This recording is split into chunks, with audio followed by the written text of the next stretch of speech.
Senang sekali nih, saya Widi Dwinanda kembali hadir di video podcast hasil kolaborasi dari Gen Indonesia, Mimbar Sopan, dan BPIP.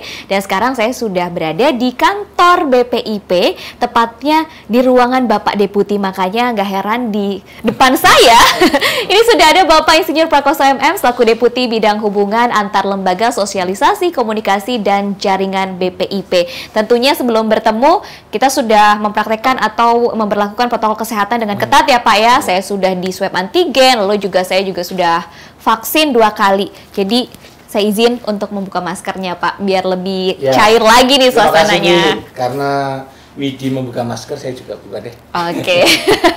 Pak, ini karena berkaitan dengan Pancasila, ideologi Pancasila. Biasanya kan kalau masyarakat, kalau ngedenger kata ideologi kayaknya berat banget gitu. Kayak dalam banget filosofinya. Sebenarnya kalau diimplementasikan atau diamalkan di kehidupan sehari-hari itu emang sesulit itu, apa ternyata sangat mudah loh begitu? Ya, sangat mudah lah. Ideologi Pancasila itu implementasi nilai-nilai kita sebagai kehidupan berbangsa bernegara ini untuk kehidupan sehari-hari. Jadi teman-teman, adik-adik, pemuda-pemuda dalam mengimplementasikan nilai-nilai Pancasila kehidupan sehari-hari itulah ideologi, sehingga bisa bermanfaat untuk kemakmuran bangsa dan negara ini. Jadi sebenarnya bisa disimpulkan bahwa tanpa sadar orang-orang atau masyarakat bahkan anak-anak muda ini sebenarnya sudah mengamalkan Pancasila di kehidupannya sehari-hari, tapi nggak ngeh gitu ya. Oh ternyata saya sudah mengamalkan Pancasila, begitu ya Pak ya? Betul. Nah sekarang kita lihatlah. Sekarang ini kan baru pandemi COVID-19. Pasti banyak juga yang saudara atau tetangga yang terpapar. Lah anak-anak muda empati terhadap tetangga. Yang tidak bisa kemana-mana dengan memberi donasi belum tentu uang, bisa makanan, bisa kesempatan atau waktu gitu, sehingga yang tidak berdaya karena terpapar tetangganya bisa dia berdaya. Itulah nilai-nilai Pancasila. Dan jika yang terpapar nih terus dia sudah sembuh nih, sembuh terus dia mendonorkan plasma konvalesennya untuk terapi pasien-pasien yang memang terpapar. Itulah Pancasila, nilai-nilai Pancasila. Kita berkemanusiaan. Gitu. Berarti memang benar-benar bisa dikaitkan erat sekali loh dengan kehidupan sehari-hari kita begitu. Sepakat. Itu salah satu contohnya kan donasi begitu. Kalau untuk kerukunan hidup antar beragama mungkin bisa juga dicontohkan mungkin Pak. Nah, kalau kita ini juga harus bertoleransi. Kerukunan beragama kita kan memang Bhinneka Tunggal Ika. Betul. Di Indonesia ada beberapa agama gitu yang ada di Indonesia. Seperti contoh antara pemerintah ini baru aja membangun nih antara Istiqlal dan Katedral. Itu ada lorong penyambungan gitu ta. Underpass jalan manusia lah gitu. Sehingga ketika Istiqlal mengadakan hajatan hari raya Idul Fitri, yang tempat parkirnya mungkin bisa di Katedral. Dan itu sudah berjalan lama ya Pak ya, bertahun-tahun begitu. Betul. Ya. Tapi baru aja selesai nih, underpassnya itu baru aja dibangun dan sudah selesai nih. Demikian juga di Katedral mengadakan hari raya Natalan misalnya gitu. Parkirnya nggak cukup, bisa di parkirnya di Istiqlal. Ya, nanti jalannya nggak usah nyebrang, kita lewat bawah. Itu wujud dari toleransi beragama, gitu, kerukunan, gitu. Walaupun kita berbeda, tetapi kita satu Indonesia, gitu. Jadi dari hal yang sederhana saja itu bisa ada kandungan nilai atau ideologi Pancasila di kehidupan kita. Bahkan ketika kita berbuat baik kepada orang lain yang ada di sekitar kita juga tanpa kita sadar mungkin itu sudah mengamalkan Pancasila begitu ya Pak? Betul, gitu. Kita berkeadilan, kita bersatu nih, gitu. Kemarin tim Olimpiade kita, gitu ya. Itu memang dia berbeda tetapi kan harus satu gitu. Dan kita berhasil menyumbangkan medali emas kayak gitu. Itu persatuan, itu wujud daripada persatuan juga walaupun kita berbeda-beda. Begitu, Wid. Nah, kita kaitin juga sama era pandemi seperti saat ini, tentunya semuanya serba digital ya Pak ya. Itu ada tantangan tersendiri nggak yang memang ternyata harus benar-benar dihadapi begitu? Atau mungkin sebenarnya kita menemukan hikmah juga nih dengan adanya pandemi, dengan semuanya jadi luas secara digital begitu komunikasi antar masyarakatnya? Iya, pandemi ini kita memang diakselerate apa ya istilahnya, dipercepat untuk berubah menjadi era digital. Dipaksa tepatnya. Dipaksa tapi mau nggak mau nih harus begitu ya Pak ya. Iya. Dengan itu masyarakat Indonesia sekarang kehidupan sehari-harinya dipenuhi dengan era digital. Dan tentang pembelajaran adik-adik kita yang masih duduk di SD, SMP, SMA ya, pembelajaran jarak jauhnya era digital. Nah, ini kita era itu. Nah, ini ada maknanya lah kita. Karena dengan era digital kesatuan Indonesia yang beda-beda pulau, beda-beda suku, beda-beda jarak mungkin ya, bisa disatukan dengan era digital ini. Gitu. Era digital adalah teknologi informasi yang semakin cepat dan bisa diakses di seluruh rakyat Indonesia. Gitu. Oke, berarti memang ada hikmahnya begitu. Ada sisi positifnya, meskipun kita berkarya di rumah aja begitu, ternyata masih bisa berkumpul di ruang digital begitu ya Pak ya. Bisa kreativitas Indonesia itu berasal dari desa-desa nanjau di sana. Adik-adik kami kaum milenial kreatif di kampung-kampungnya masing-masing bisa secara cepat bisa diapresiasi kepada seluruh masyarakat. Pasti konten-kontennya yang positif ya, Widya. Yang harus nilai-nilai Pancasila. Kalau ada konten-konten yang dari luar, yang tidak sejalan dengan nilai-nilai Pancasila, kami harapkan juga jangan diviralkan, harus kita saring. Sehingga kita betul-betul persis kita ini berbangsa dan bernegara, dasarnya Pancasila, diimplementasikan sehari-hari dan kita bisa bersatu untuk kebaikan rakyat Indonesia semuanya, Baik, bahkan dengan karya juga harus ada unsur-unsur Pancasilanya ya Pak, kita harus sadar begitu. Nah, ini juga menarik nih, tadi kan era digital, lalu juga ada konten-konten kreator yang biasanya muda-muda, ini juga kaitannya dengan bonus demografis Indonesia nih. Bahkan ini benar-benar akan lebih banyak lagi kaum-kaum milenial yang lebih produktif begitu. Tantangannya seperti apa dari BPIP? Apakah ada program-program khusus untuk lebih menjangkau anak-anak muda gitu Pak, untuk bisa mengamalkan Pancasila di kehidupan sehari-hari atau bahkan dalam karya-karyanya begitu? Ya, untuk mengapresiasi atau membuat ruang atau panggung kepada anak-anak muda yang berkreatif, yang haus kreativitas, kan harus ada panggungnya, harus ada kreativitasnya. Kalau saya mau berkreasi, taruh di mana? Maka Badan Pembinaan Ideologi Pancasila membuat lomba-lomba, lomba tentang TikTok, ya. Itu rock banget ya TikTok, itu viral banget begitu. Terus video pendek, itu lomba pidato, gitu ya. Itu nilai-nilai Pancasila sehingga adik-adik kita bisa berkreatif walaupun di tempat-tempat yang nan jauh di sana. Sehingga Indonesia itu betul-betul sudah tertanam di jiwa anak-anak muda ini. Dan itu perlu dirawat, perlu dirawat. Karena itu menjadi kesepakatan bersama dan anak muda kan pada saatnya nanti menjadi pemimpin juga. Diturunkan lagi ke anak-anak mereka nanti sehingga Indonesia itu abadi. Tapi ada kesulitan nggak, tantangan begitu ketika mau mendekatkan diri, apalagi kan generasinya sangat berbeda begitu ya dengan misalnya Bapak, aduh gimana nih ya anak-anak muda gimana ya, apakah ada observasi dulu nih sama anak-anak muda yang paling viral apa nih sekarang gitu. Seperti anak-anak muda yang kreatif, salah satunya itu Pamungkas gitu ya. Wah, itu kan kreatif itu. Dia nyanyiannya pun sudah mendunia loh. Itu To The Bone ya.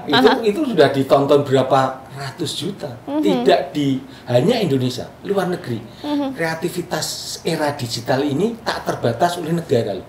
Tapi tetap muatannya nilai-nilai Pancasila itu tadi. Terus ke depannya akan ada strategi apa nih? Karena memang harus inovasinya harus terus dikembangkan begitu, Pak. Ya, salah satunya kita ini ada Mimbar Sopan. Mimbar Sopan itu sosialisasi Pancasila. Kita mensosialisasikan nilai-nilai Pancasila kepada anak muda itu juga sekarang anak muda itu ya penikmat gadget lah. Gitu salah satunya yang kita lakukan ya Pak ya. Kita lakukan ini bagaimana? Iya, kolaborasi ya begitu. Nah, kalau sudah sadar terhadap nilai-nilai itu sudah sejak dulu, gitu, sejak dulu ada di Indonesia dan itu diimplementasikan, maka anak-anak muda tadi mantap lah, sehingga ada nilai-nilai atau muatan-muatan yang tidak sesuai itu bisa dia tidak sitasi atau dia tidak viralkan begitu, karena kita wujudnya harus itu, sehingga kita bersepakat untuk lebih berdaya saing. Anak-anak muda harus berdaya saing. Setelah kita tahu nilai-nilai, kita harus mewujudkan itu, mengisi itu, cita-cita bersama itu apa? Salah satunya ya harus belajar terus-menerus, meningkatkan kreativitas, meningkatkan profesionalitas. Terus juga perlu kita ini apa itu? Jaringan. Widi dengan tetangga, Widi dengan temennya, Widi dengan koleganya, itu harus dipererat sehingga kreativitasnya akan tumbuh di situ. Kebaikan-kebaikannya. Begitu. Untuk daya saing Indonesia. Nah, kalau Bapak lihat sejauh ini sekarang masa-masa saat ini, Bapak melihat apakah anak-anak muda Indonesia itu sudah mulai bergerak ke arah sana? Kesadaran Pancasilanya, kesadaran cinta tanah airnya, lalu juga kebanggaan terhadap produk-produk lokalnya, apakah sudah sesuai dengan wah ini yang harapan aku nih begitu? Saya yakin, kalau saya lihat di perkembangannya televisi, ya, radio, bahwa media sosial lainnya, ya saya juga mengamati itu. Sebetulnya anak muda sekarang Indonesia itu saya bangga, sudah mengamalkan nilai-nilai itu. Tinggal diperkuat. Kalau tinggal dikreativitaskan, gitu. Sehingga anak muda ini betul-betul seperti ini. Desa lah, ada beberapa desa di Indonesia, ada lebih daripada 80.000 desa loh. Bagaimana desa ini di-encourage atau diberdayakan anak-anak muda ini. Apa potensial yang ada di desa menjadi suatu potensi kenyataan. Jadi komparatif menjadi kompetitif.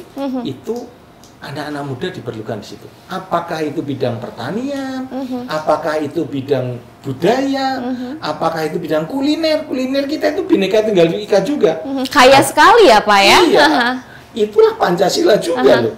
Apakah dari kuliner itu bisa didorong menjadi potensi di desa dan kampungnya masing-masing, sehingga berdaya.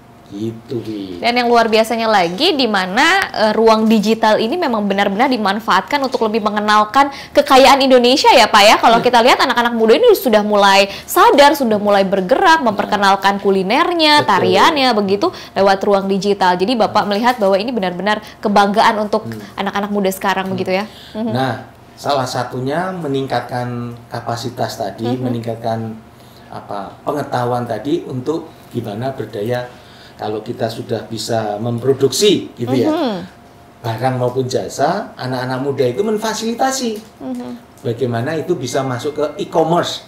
Nah, sehingga bisa ditawarkan, dijual gitu toh. Sehingga bisa ada pemberdayaan ekonomi di sini, di desa-desa itu.